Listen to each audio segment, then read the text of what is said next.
Tumzungumzie kwa namna ya pekee Mwalimu Mwarabu ambaye mlikuwa naye na mpaka sasa hivi yuko hai, yuko Ifakara pale. Kwa kweli tunamshukuru Mungu kwa ajili ya maisha yake.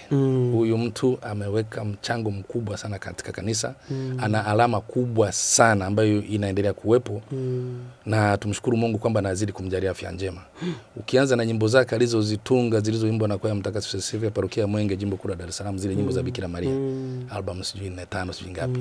Kila wimbo unaousikia yani unatafakarisha vibaya mno. Huyu mtu ni mtu ambaye yuko karibu sana na mimi, na kwa sababu ya umri wake unavyokwenda, utunzaji wa umri wa nyimbo zake, watu wakija kuazima pale wengine hawarudishi. Sasa anashindwa pengine kukumbuka nani alichukua wimbo gani au nani alirudisha.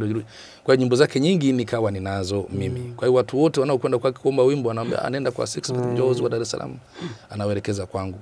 Na zile ambazo ninazo bazo naendelea kuzitunza vizuri kwenye maktaba ili zibaki katika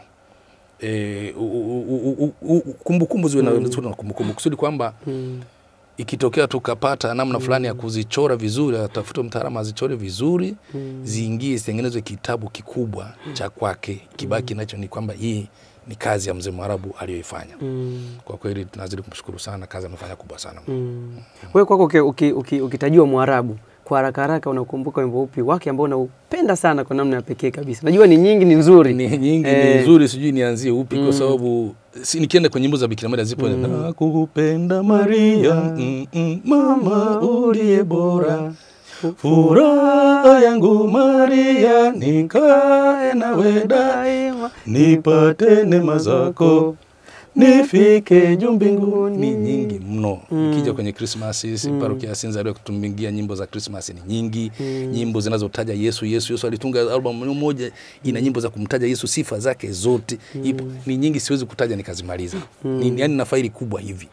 Lazima nyimbo lake. Kwa kweli tuendelee kumwombea afya njema. Mungu azidi kumtunza manake na pamoja na umri wake mkubwa bado anatunga nyimbo kwa viwango vile. Ukitaka kutungia wimbo mwendo kasi anautunga, ukitaka kutunga wimbo wa Katoliki anatunga, yuko vile. Havai miwani, kwa macho yake hivi. Ndio nilitoka kuongea nafikiri mwezi uliopita. Niliona kipindi chake mlichokifanya. Ndio, na mwezi huu tarehe 23 ndio anatimiza miaka 82.